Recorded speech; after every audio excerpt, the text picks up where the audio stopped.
Welcome, friends and warriors, to another episode of Power Over Pink. I am Tara, your host and survivor, and today I am so excited to share with you my new friend, Sarah Langan. Langan's story. Don't worry, everybody butchers it. This is our first time meeting face to face. Yes. Sarah actually reached out to me on social media and told me she wanted to share her story, and I was so excited because I know how hard that is to make that decision for a lot of people. So it's easier for some of us than others. So just thank you for being willing to share your story. Absolutely. I really hope it helps. I know that it will, and it always does. It helps us to share, Yes. and it helps others to hear how to fight. So yes, and a lot of people who have not been through this or are not going through this do not grasp the emotional impact and the physical and mental impact it has. Mm-hmm. But having somebody else who's been there, who knows, makes it easier, makes 100%. the whole journey easier. And like I shared with you, yesterday was my 11-year anniversary of the diagnosis of my cancer. And I actually pulled up my post from Facebook to share. Yes. Please do. Because I wanted to make sure. So this is how I announced it to the world after speaking to people personally. Mm-hmm. I've thought of a million ways to say this, done nothing but think about it for a week. I'm still reeling from the news myself and trying to process what is happening to me in my body. And I suck at this kind of thing and know I'm going to butcher this, so I'm just going to say it. I have been diagnosed with breast cancer. I have a stage 1 infiltrating ductal mucinous carcinoma. It is a 0.6 mil lump in my right side. I met with my surgeon today, and I will be having a lumpectomy in 2 weeks. I will be out of work for a week or two as I heal. About a month after surgery, once the pathology has returned, I will start radiation treatment and whatever other care is determined by my healthcare team. My surgeon feels very confident in being able to get this, as we have caught it early. I feel confident in her abilities and the doctor who will be overseeing my case. I'm scared. Beyond scared, actually. I'm frustrated and yet calm as I face this challenge, and it is a challenge. A hurdle to jump and put behind me. And I am hoping, truly hoping, that my friends will be here to support me and love me during this experience. If you can't, I understand. This isn't going to be easy. I'm not asking for sympathy, and I don't want to drag anyone down. We all have our issues we are facing, and I understand it is a hard thing to deal with. So please don't feel bad if you can't face this and don't want to stay on my page. I love you all and would do nothing but wish you the best in your life's journey. I'm going to be up and down. I'm going to go through an emotional gauntlet over the next few months. I'm going to dump it on this page sometimes because I will need people to remind me I'm cared for. I will have times where I'm my normal pain in the ass self and picking and teasing. And this is what the doctor is telling me anyway. I have every intention of beating this and moving on with my life, but there will be times I forget what is worth fighting for. That's where I'm hoping my friends will help me. So I've said my piece. I've never been anything but a fighter, and now I have the mother of all mothers to fight. This time it is for my life. I hope that you will love me enough and be understanding enough to help me through this journey. All my love, Sarah. How powerful. So I posted that on the 25th, a week after I found out everything. What a lot of people didn't know and don't know is I did not have an easy life. I have not had an easy life. I have been a victim of a lot of things. And at the time that I was diagnosed, my husband and I were having a lot of marital issues. So it was difficult. I felt very alone. Right. And unsupported. I had a great friend. I do have a great friend. Her name is Tully. Great name. Yeah. She's something else, and she stepped up, and I mean, she was there for me so much during that journey and that process. But what a lot of people don't think about is mentally where I was when I got this diagnosis. We all hear the saying, positivity, think positive, do this. Because we do know, it's scientifically proven, positive thoughts will reinforce positive Yes. in your head. Rewires the brain. It does. It rewires the brain. We do not talk about the fact that when we think negatively about ourselves, the same thing happens. I have to rewind a few years before and say that, again, my husband and I were going through very difficult times. And after things happened with he and I, there was a point where I realized how much I hated myself. I truly hated everything about me. And I know that everybody in their minds right now is going, where is this leading? I hated myself to the point that I believe I gave myself cancer. Wow. You're not the first person I've heard that from. That's new to me, because I've been told that's not how science works, Sarah. That's not how. No. When you hate yourself to the point that your body, cancer is eating yourself. Cancer is this disease that literally starts consuming other cells within your body. That is pure hate. And I believe with every fiber of my being that I gave myself cancer for the amount of hate I had for myself. Right. And that's a very powerful recognition of yourself and the power that your own thought has. So when I got the diagnosis for cancer, this is the crazy part. I went into the hospital in March of 2013 with diverticulitis. This is the bowels. It has nothing to do with anything else in the body. But I had never had an episode of diverticulitis and did not know why I was bleeding. So I went in the hospital, and this was a week after I'd had my mammogram. Okay. When I got home from the hospital with the diverticulitis, the message was waiting, saying that we need you to come in. We might have seen something. My cancer was located exactly dead center, all the way back against the ribcage wall, and that 0.6 millimeters, they caught it on one slide. Oh, wow. One. Because again, I'm a larger girl. Right. So I know everybody says, well, I wish I was larger. Look, all of it just makes it hard to find. Yeah, a lot of tissue. Doesn't matter if it's small and you can't get compressed in there. Doesn't matter if it's large, you got too much to get compressed in there. It's hard. Yeah. They need to come up with better systems for finding it. They do. But they caught it on one slide and one slide only. And when I got home from the hospital that day, there was the message waiting that they needed to schedule a biopsy. So we scheduled the biopsy, and I went in, and I knew something wasn't right. But I didn't know what it was, but I just knew that to have the diverticulitis, something was going on. And my body was trying to tell me something was off. So we got to the biopsy, and the radiologist, she was the best in the state of New Hampshire, absolute best in the state. And she's like, do you mind if I do an ultrasound on it before we go through the biopsy? She goes, because I really don't think it's anything. And I'm like, well, sure. And she got it on the ultrasound. She's like, yeah, I'm just not thinking it's anything. I mean, I really am not. I said, look, I'm already here. I'm already naked. Let's take the sample. Yeah. I'm prepped. Let's just do it. Yeah. What's it going to hurt? It's going to give you peace of mind. It's going to give me a needle.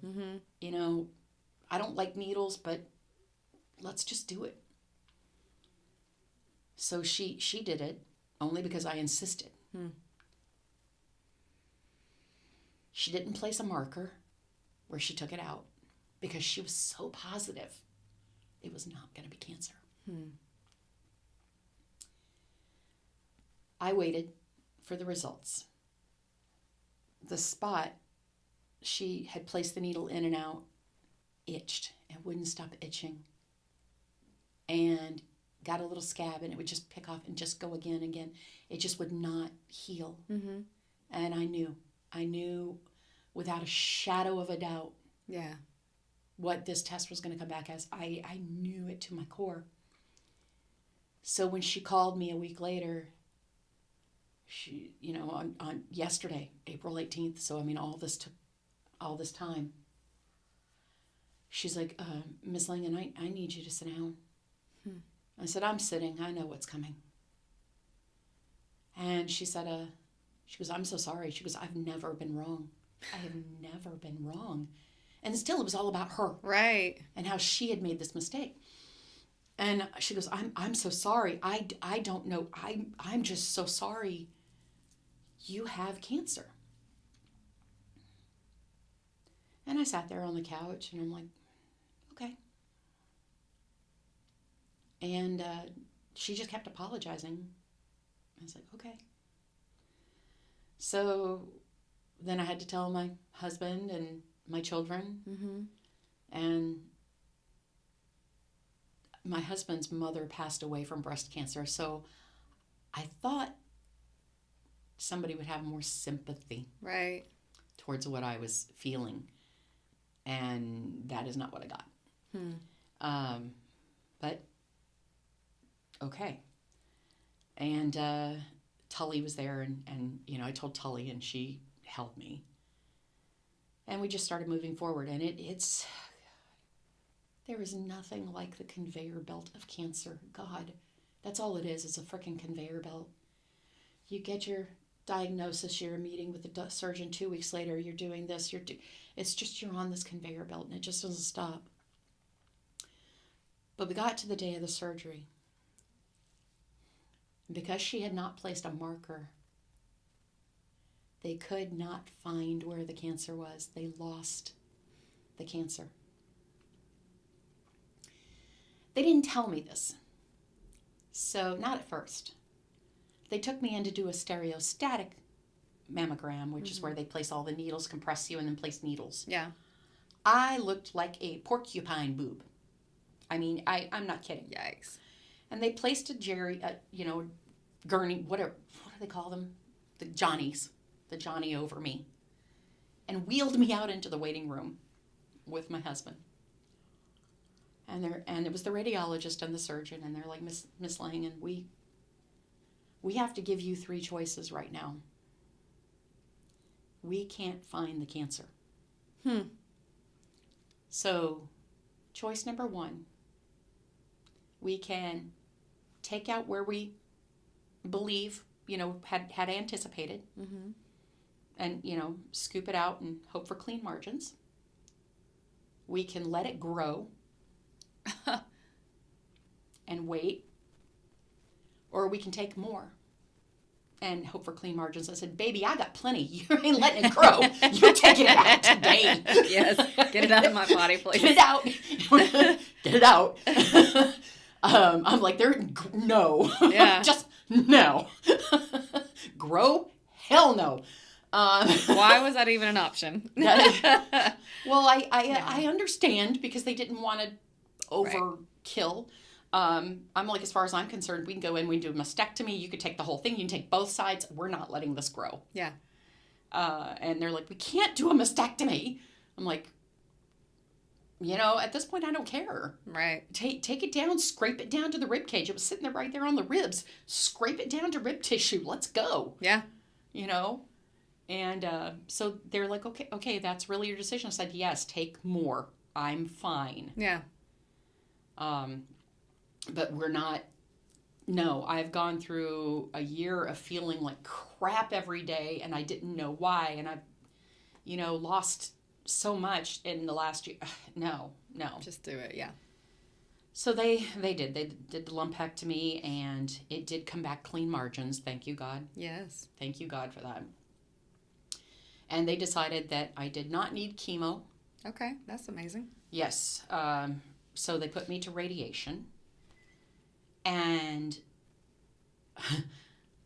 I remember going in for the first radiation meeting. Mm-hmm. They don't tell you what's going to happen at that, ever. Everybody talks about chemo. No one talks about radiation. Yeah. And the trauma that is radiation. So I asked my husband that day, I'm like, can you please take the day off and go with me? Because Tully couldn't go.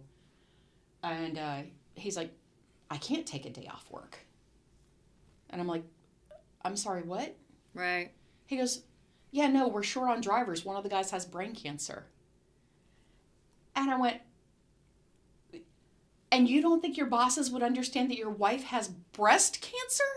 Right. For you to have a day off? Right. And he's like, I just said, you know what? I will not ask you anything again. I'm okay. And I was like, wow. I just, okay.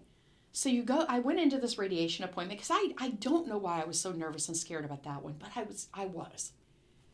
And I guess something again in my body and mind was telling me it was about to be bad.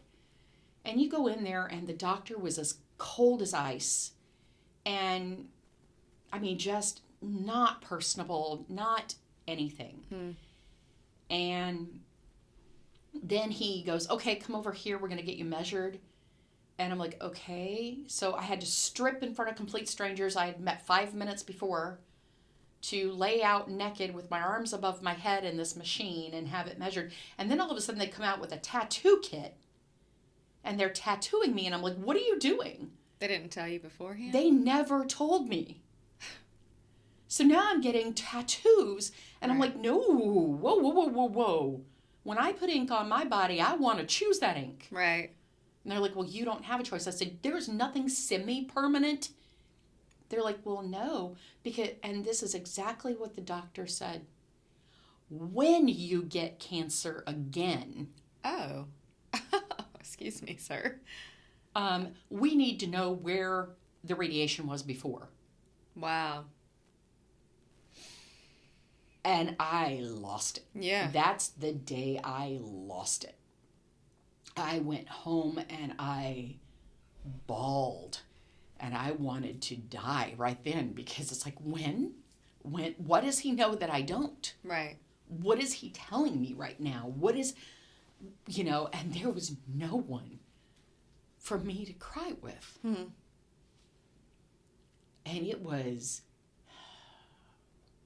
devastating. Absolutely devastating. And I had decided early in my journey that I was going to photograph moments. So I have a picture of me on that day, just red-faced, blubbering, snotty-nosed devastation at hearing this man say not if, but when. Speaking it over you in a sense, too. Yeah. I mean, he doesn't know. Exactly. And it was just like, I was like, I went back for the radiations and I'm like, I never want to see that doctor again. Yeah. I want a different doctor. They're like, well, unfortunately, you don't have a choice. I'm like, okay, great. That's positive news. How do I avoid having appointments with him? Yeah. They're like, just do this and this. I'm like, okay, that's what I'll do because I don't want to see him. The staff at the radiation center was amazing. But, you're in this waiting room with men and women and children. And you get such a dark sense of humor. I already had a wicked sense of humor. But this older lady and this gentleman, Howard, the three of us were there at the same time every day, so we became the little super clique, fun, laughing, and everybody else would kind of join us as they came in. And I don't know about you, but you could tell the ones that weren't gonna make it, versus the ones that were. The ones that weren't gonna make it were the ones that sat over alone by themselves, would not join in, would not speak, would not in any way, shape, or form show any signs of life to them. It was just this whole aura over themselves of, I'm doomed. I'm gonna die. Right. Yeah. And it was like, okay. And I think the day it really broke my heart, though, was when they wheeled in a 13-year-old girl with breast cancer. 13. That was just devastating to see. A 13-year-old with breast cancer. But I went through it. I know. It can happen to men. It can happen to women. It can happen to people of any age. And that was like, you know. And the first radiation treatment I had, now I don't know if anybody else has had this experience, but I felt like I was stoned afterwards. I mean, I was like head woozy flying. I mean, I was stoned. Weird. Okay. It was like crazy. And I had to go to work after. So at Lowe's. So running the tool department. So that was a little like wonky. Yeah. I went in and my people looked at me. They're like, what's wrong with you? I'm like, I had radiation. They're like, come and sit in this chair, Sarah. You stay here. We're going to take care of you today. I'm like, okay. And I just spin in my chair. I spun in my chair. And then finally, after like 4 hours, my boss was like, Sarah, go home. Go home. You having a reaction to go home.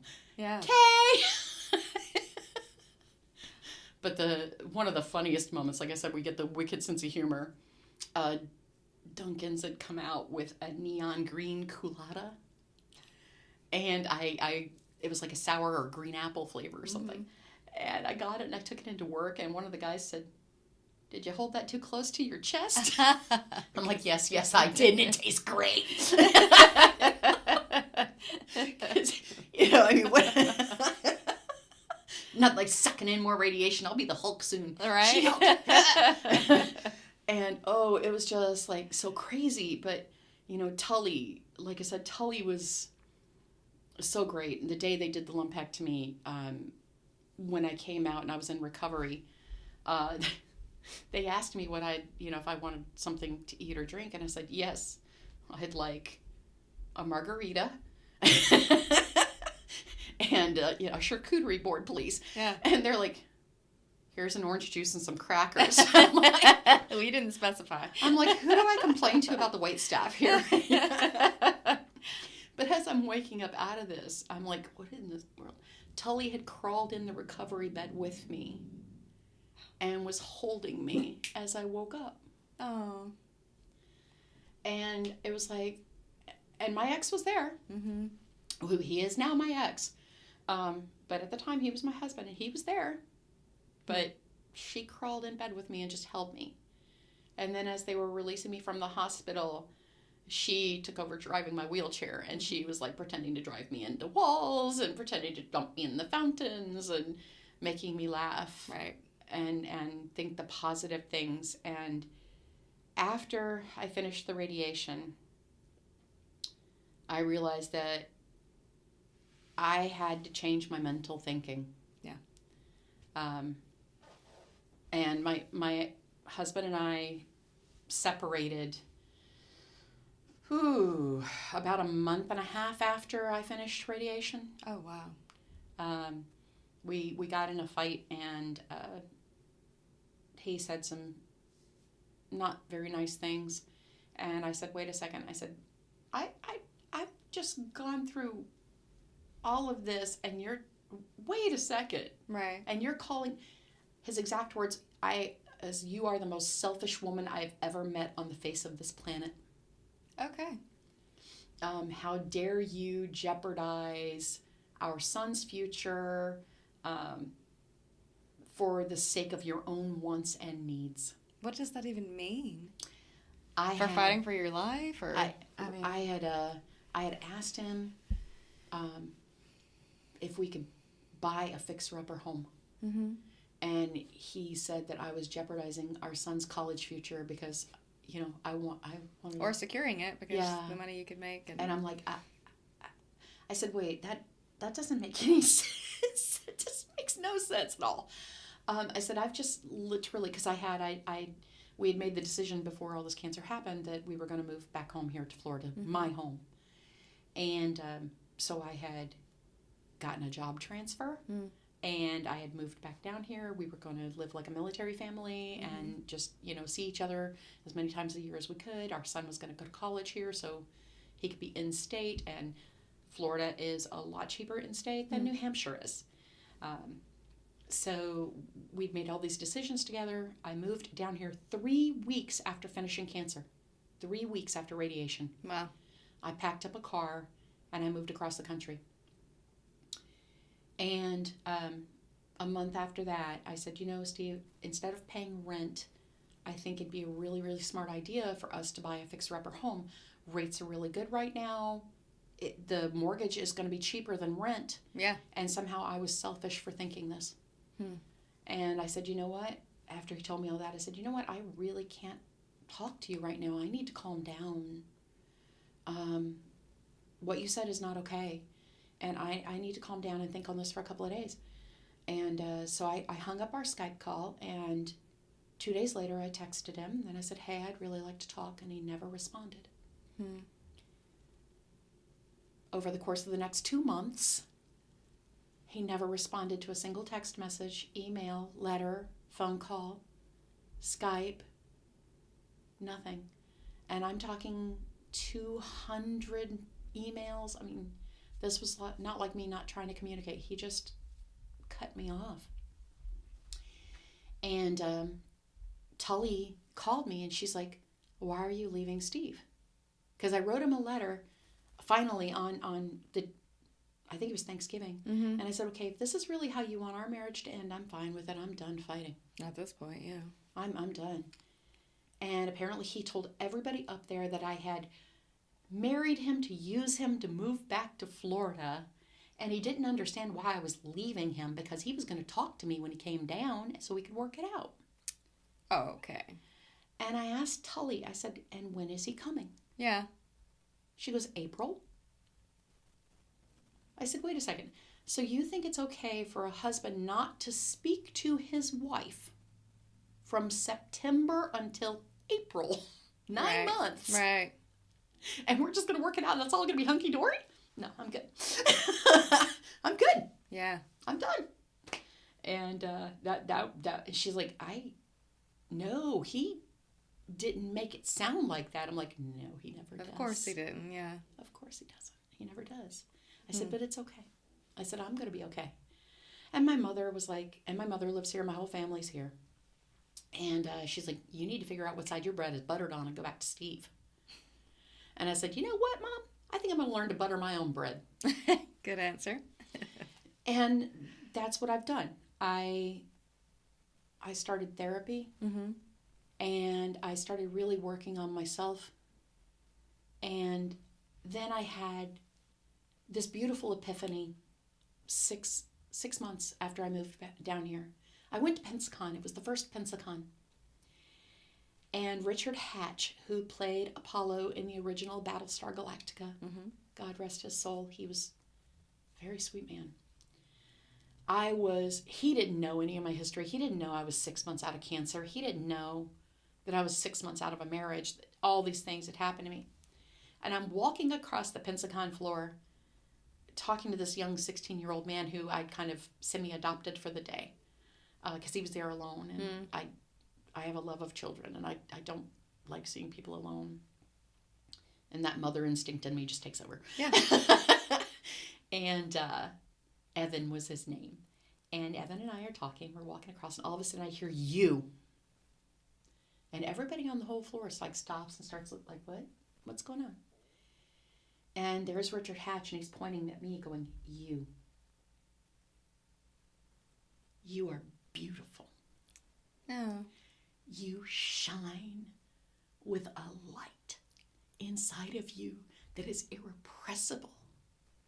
You are everything that someone should love in this life. And he goes, are you her son? heaven's like, no. He goes, then I'm telling you, find this kind of woman to marry. Wow. Because this is the kind of woman you hold on to with everything you've got, and you don't let them go. Wow.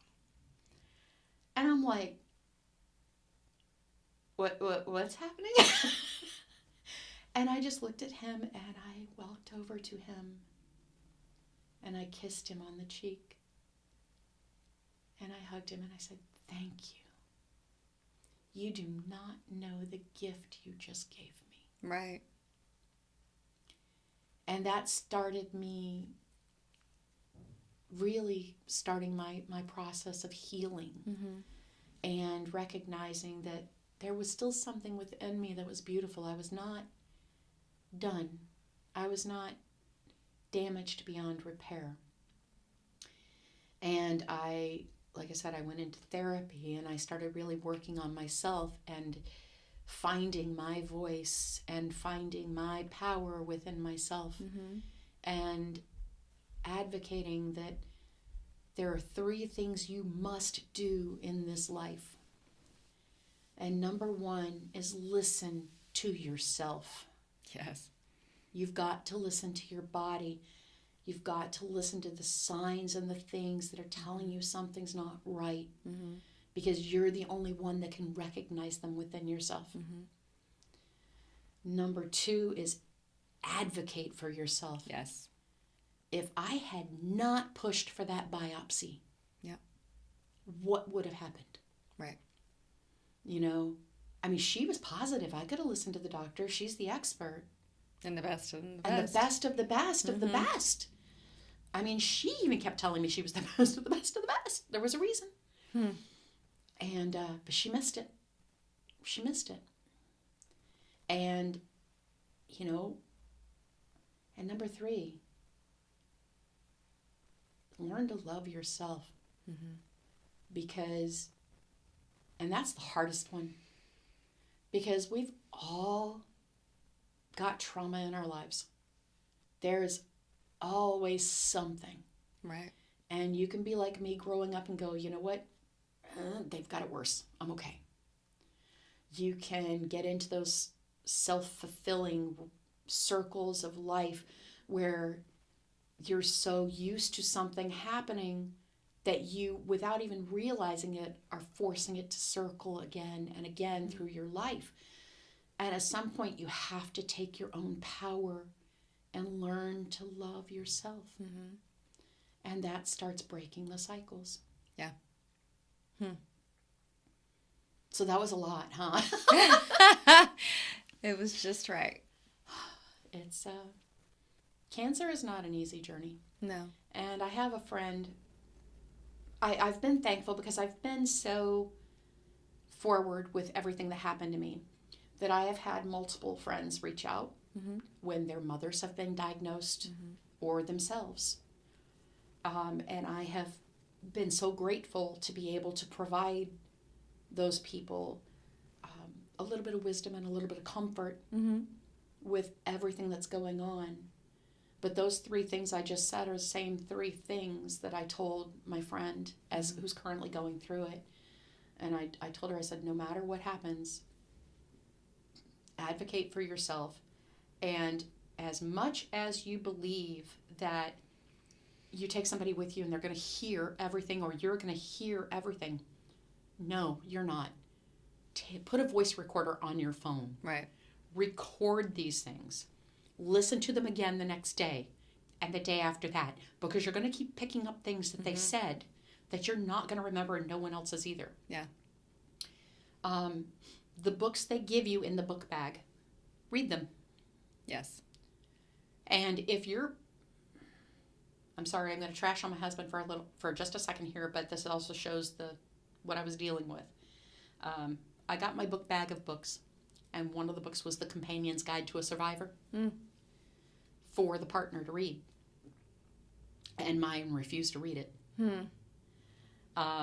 Tully, the day, because we all went to my surgeon's appointment together that day. Tully asked him, hey, Steve, you know, when you're finished reading this, can I borrow it? And he's like, I don't need to read it. I know how to be a supportive companion. And she looked, she goes, is he effing serious right now? And she stared at me and I looked at him and I looked at her and I looked at his face and I said, oh yeah, he's dead serious. He's never going to read that book. Wow.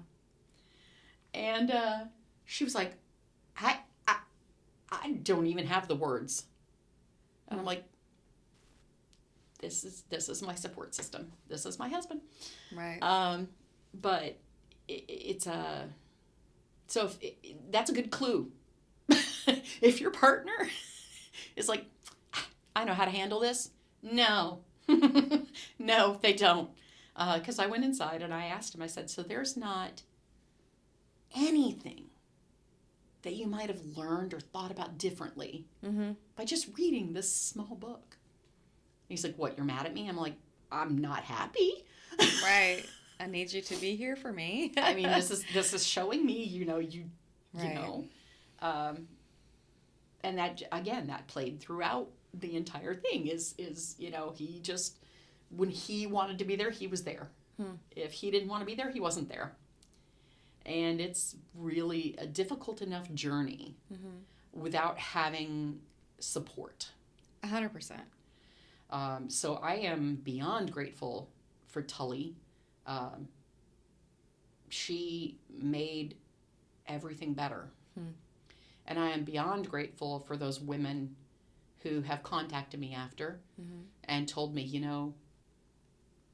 I never thought we could talk about this. Our parents didn't talk about it's very private. what they went through. A lot of them still don't. I mean, my uncle passed away a couple of weeks of lung cancer before my diagnosis. And every Thanksgiving, they still celebrate him and talk about him and the fact he's gone. And yet not once have they prayed and thanked God that I was alive and beat it. So it's like, it's very eye-opening to your support systems. You never know who's really going to be there and who's not. Right. Again, I don't wish anyone ill that couldn't be there to support me in a positive way. But the ones that did absolutely made the difference, made it better, made everything feel like it was going to be okay. Yeah. And you have to have that. And the coolest thing, I guess, that happened through it all was on Mother's Day, when I was still going through all the things, my son's, the song that got me through was The Middle by Jimmy Eat World. I don't know it. It just takes some time. Little girl, you're in the middle of the ride. Everything will be just fine. Everything will be all right. Yeah. So I just listened to it on repeat. Yeah. Over and over again. And they announced they were coming to the House of Blues in Boston. Okay. So they bought me tickets to go. We didn't know where in my journey I would be. And I did ask Steve, I'm like, this is what I would really like for Mother's Day. Can we please pay a little more and get seats? Because I don't know what my energy level is going to be, if I'm going to have to go to chemo still after, where we're at. And that was agreed upon, so we got the tickets to Jimmy Eat World. And this is like the super exciting, cool part. We got there that day and we went to celebrate in Boston early. So we walked around downtown, we saw things, we celebrated with the boys. We were going to meet friends of mine who had also gotten tickets when they found out we were going. So we were all going to go to have dinner.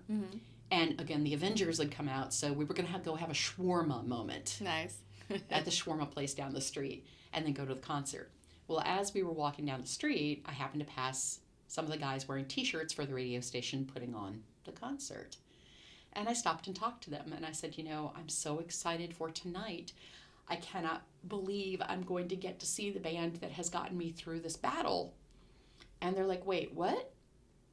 And so I told them my story about how I just listened to the song on repeat to keep myself uplifted and keep myself going. And they're like, what are you doing at 5:30? And I'm like, we're going for shawarma. We're having an Avengers moment. They're like, would you mind skipping dinner if we can get you into the private meet and greet? Yeah, I'll be I'm like, hungry. I'm down, let's go. So we were like, okay, guys, sorry, we're not going to make it for dinner. You can meet us here. We might be able to go upstairs. So they met us, and we at 5:30, and we got at the door, and I'm like, hi, I'm Sarah. I was told that I might be able. They're like, oh yes, no, we were told to let you and anyone you want to bring upstairs. Very cool. So the 7 of us went upstairs to this. I forget what they call it, but it's the private room Jay-Z and Timberlake rented out as their private space when they're on tour up there at Fenway. And this is a $9 million decorated room. I mean, that's some big bang. Yeah. The ceilings are all gold leaf. Oh, wow. I mean, just gold leaf across the entire ceilings. The walls are all patchwork silk wedding saris. Wow. In fact, if anything rips, they have to fly a little old man in from India to come sew them back together. That's amazing. Teak bars. I mean, it's just like decadence. Yeah. It's amazing. They have their own little restaurant and everything up there. So we go upstairs, and I'm like, okay, this is cool. Now we get to see a little private thing. And so we're sitting in the back, and I see the guys I talk to, and they're waving at me, and I'm waving at them. It's like, hi, thanks. Oh my God. And they're doing, a Q&A with the band. So they're doing the questions, people have submitted before and everything, and then and they're like, so what would you guys think if you found out your song, The Middle, helped somebody fight breast cancer? And you saw their faces like, wait, what? And he told them my story. And they're like, we are beyond honored that anybody would find so much joy and happiness in our song that would help them fight this horrible disease. Yeah. And Jason goes, I'd like to introduce her to you. Wow. Sarah, could you please stand up? And I'm standing at the back of this room, and everybody starts applauding me. And I'm like shaking, like, what is going on right now? And the band is applauding me, and then the standing ovation. And I'm like, okay. And Jim, the lead singer, he goes, I don't think we can top that except to do this. Sarah, this is now your song.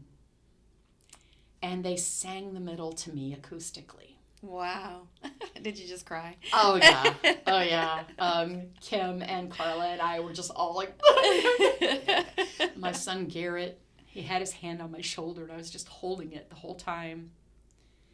And then we got to meet the band after, and they just all were hugging me and loving on me. And I told them, I said, I'm 2 days away from finishing radiation treatment, and this has been a journey. And they're like, wow, we're just blown away, everything. Well, they came to Pensacola 7 years ago. And so I'd been 4 years out. And I went to the vinyl to see them, and I made a big sign, and it said, 4 years cancer-free since you sang The Middle to me.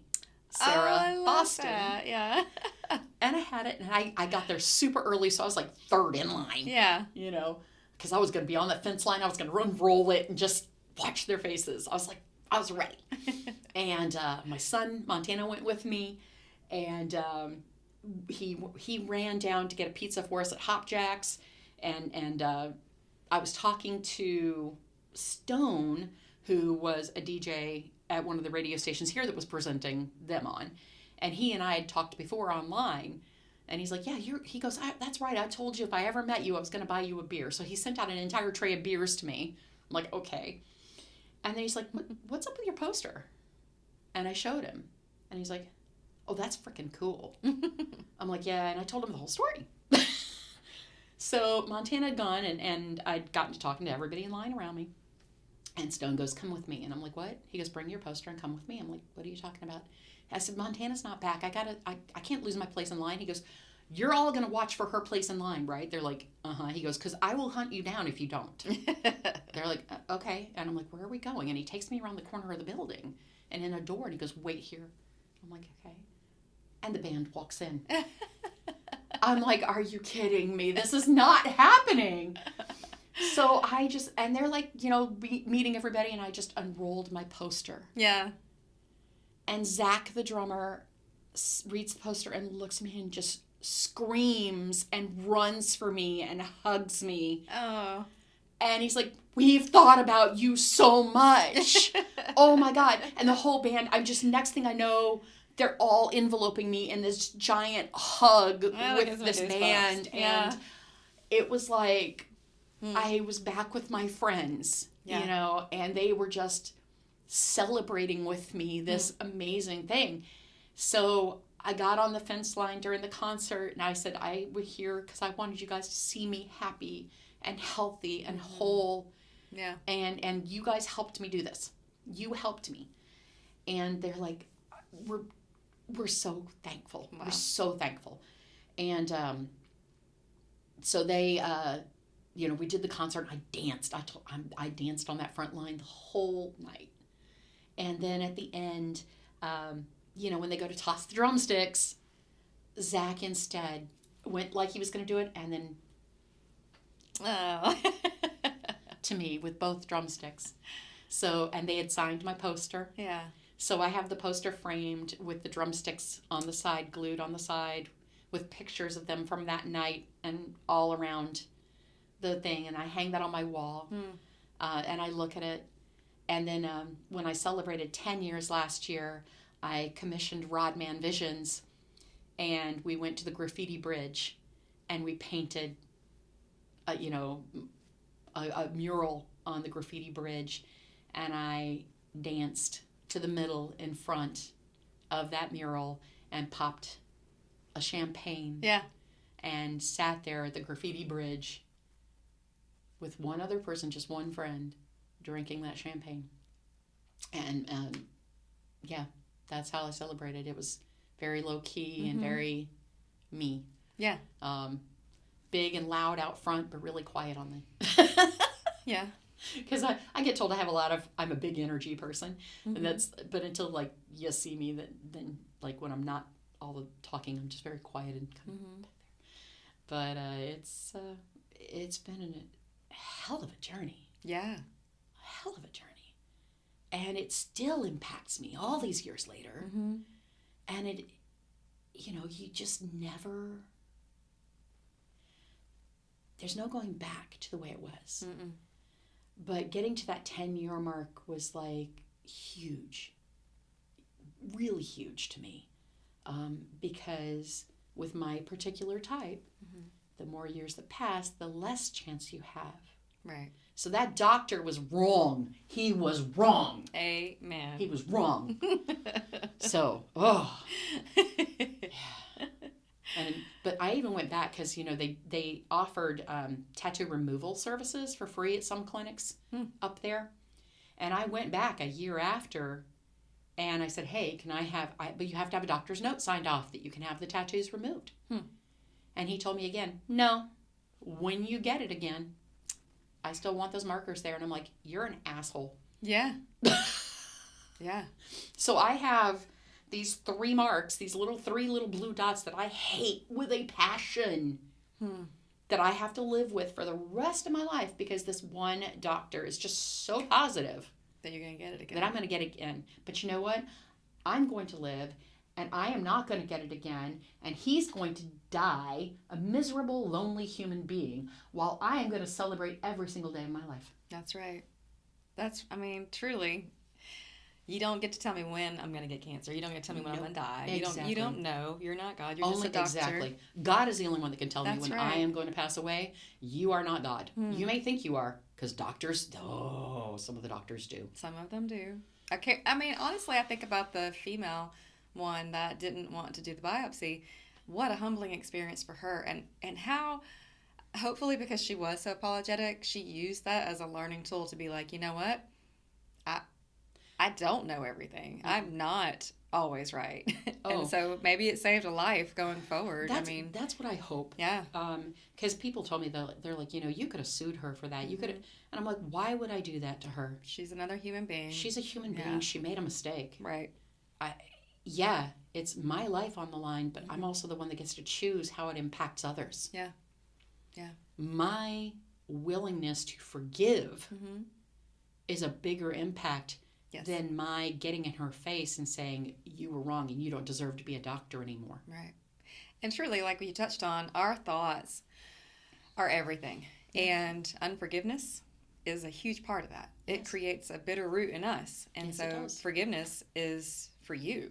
You've got to let that go. And you have. And you've also, through this whole journey, now learned to love yourself. So tell me how your thoughts for you have changed. Because, you started with hate towards yourself and the situation with your husband and the move and everything. So tell me what thoughts you have now and how you got there. So I have an amazing therapist. I tout her beyond reason. I really do. Miss Bonnie has been a godsend to me. She's kind of the open and honest grandma we all wish we had, but she's more like a mother in some ways. And she calls me out when I'm being too weird about things, and she makes me stop and rethink it in a different way. But I had to start the whole process by, again, Richard Hatch put me on that. And he passed away a year later, so I am just, you have no idea what that did for me. To have somebody say something positive to me in the middle of this horrible journey. Somebody who didn't know me, knew nothing about me, but could see something within me. And a lot of my friends they always tell me, I am like a shining star, Sarah. You have this inner light. You do, yeah. I don't see it. I didn't see it. Now, through all this time, I'm starting to learn that my voice can be powerful. And I've learned humor and to laugh at myself. Because, oh my God, I'm a huge klutz. I'm a big klutz. And I will do stupid stuff now. I think one of the things that I always told my kids, who are 29 and 30, almost, was that you are your own actions. I was very happy that one of my sons grew up with more of an outgoing ability and the ability to stand up for himself, because it was not something I was taught. I never learned how to stand up for myself. I was always told, do what others think. Everything everybody else thinks about you is what's important. Do what they say. Be quiet. Don't smile too big. Don't smile too small. Don't laugh too loud because you sound like a witch's cackle. Don't, it just was everything about how others viewed me. The cancer was very personal. And none of the people who told me all these things were there to support me through it. So I started realizing I didn't need to listen to them if they weren't going to be there on the bad times. And it was a long process. I went through some other bad things here with bosses and things like that. And I started, when I started standing up for myself a little more, I noticed more people pushed back at me. It was a rough journey. And that's how I got my dogs. Because I was honestly suicidal at one point. And I happened to, and I can only believe that God told me to go look on Craigslist that day. I don't go on Craigslist. I don't think about it. And for some reason, I was like, go on Craigslist and look at puppies. This was the only thought in my head. And I'm like, I could have looked at any internet thing, cat videos, whatever, to make myself happier. But I just kept in my mind, it was so strong, go on Craigslist and look at puppies. Fourth picture down, there were my babies. They were listed for $125 for the two, including everything, for a rehoming fee. I didn't have the money for them. I didn't have the apartment to support them. It was not a good time. I was in chaos in my job. It was bad. Mm-hmm. And I got them anyway. Got them anyway. And they have been my loves. Mm-hmm. My loves for 8.5 years now. I could not get through every day without them. But I made a commitment when I got them to myself. And the commitment was that I could not die while they were alive. Couldn't do it. Somebody had to take care of them. Mm-hmm. Everybody had already shown me they weren't showing up for me in my life, so I knew they weren't going to show up for my dogs. Right. So this was a commitment to myself. And then I got a new job. I transferred out of that store and away from the hurt. And it took everything I had, but I did it. Mm-hmm. And I was like, okay, that's better. And I started just taking it one day at a time and going, what can I do that's going to help me today? And a year after getting into my apartment, 6 months after getting the dogs, they came to me and said, we're raising the rent. And I said, but you guys told me you weren't raising the rent because this house is under construction. This place is under construction. They're like, well, everybody in town's going up, so we're going up, and you don't have a choice, or you got to go buy a house. So I went, okay. Cashed out everything I had and went and bought a house. Nice. All right, you're telling me, okay, I'm going to go buy a house. Yeah. And the house was the fourth one I saw. Okay. Keeps coming, those numbers. Yeah. Certain numbers keep appearing. It was the fourth one I saw, and I walked out the back door, and I looked at the yard, and I went, this is where my dogs are going to play. That's awesome. And I bought the house. And been there since 2016. And my dogs love it. And I have a doggy door, and we have everything. And but it's been a slow and gradual process. And it has taken me being willing to really examine myself. Yeah. To recognize that I was repeating the patterns.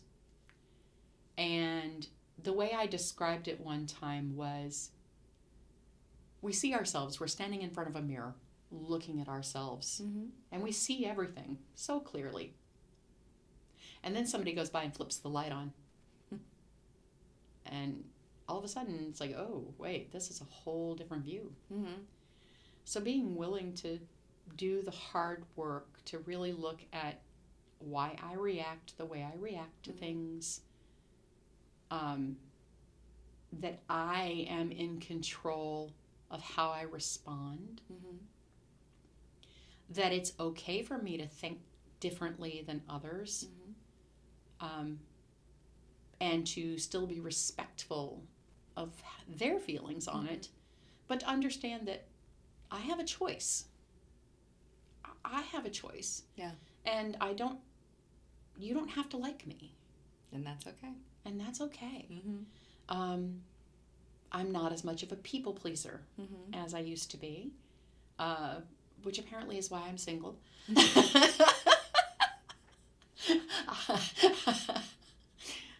So, just saying. But I'm okay with that. Yeah. And then I've been challenging myself to do little things more and more for me. I took my very first trip alone overseas last October, and I went to Belize. And oh, my bracelet fell off. Yep. But my anklets came from Belize. Nice. And I am taking my next trip for October. I'm taking it for my 55th birthday, and I am taking my dream trip. So I am flying to Paris. Nice. And I'm going to spend 3 days in Paris getting my jet lag done and getting all the hot chocolate and chocolate croissants I can stomach while looking at the Eiffel Tower. Yeah. Then I fly to Greece, and I will be in Athens to celebrate my 55th birthday. And then we will island hop to Santorini, Mykonos and Crete. Wow. Then I will fly back to Paris for 4 days, where I plan to go to the secret entrance to the Louvre and go in the Louvre. Nice. For a few days, because that's huge and you need the time. Yeah. And maybe walk along the Seine and, see the little things and just experience that for 3 weeks. And then I'm going to come home and be like, okay. But I used to think I needed somebody in my life all the time. And I don't. No. I don't.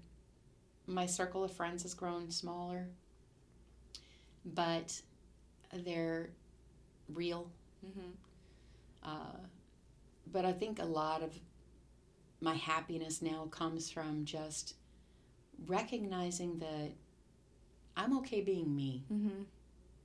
I am a beautiful and unique and wonderful human, and I have got lots of flaws, and I am not perfect, and I never will be.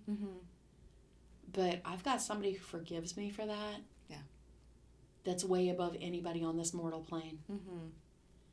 And he has forgiven me for so many things, and he has granted me something that my pastor said I would always demonstrate one day: grace. That's amazing. So I live my life with grace now. To the best of my ability, Right. I live my life with grace.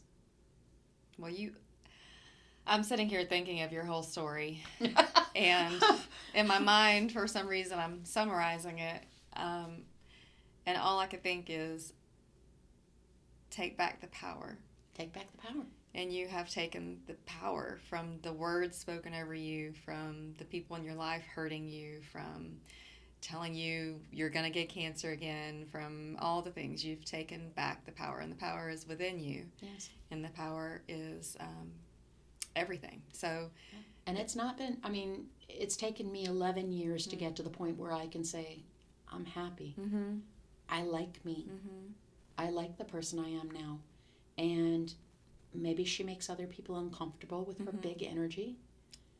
But you know what? That's okay. They're not the ones for me. That's right. That's right. Well, I can say you are a big energy. You are a bright light, and you have a lot of joy and grace. So I'm so thankful that you were willing to come on and share your story with us, because it's going to help so many.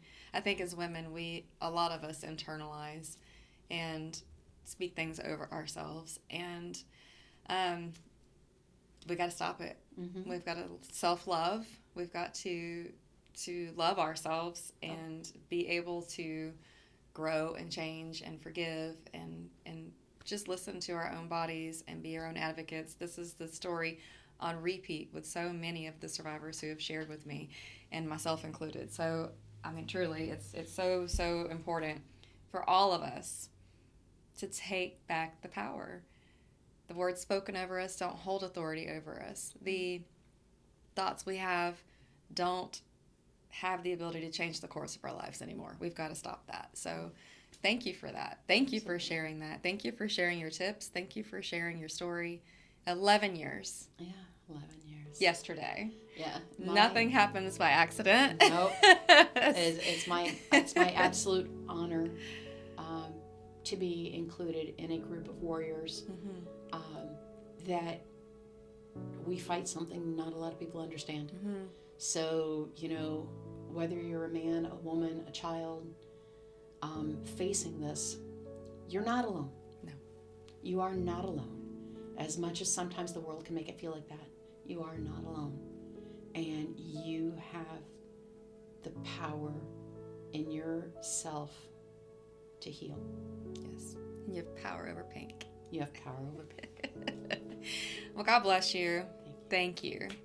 It's an honor to know you. It's an honor to know you as well. Thank you. Thank you guys for watching.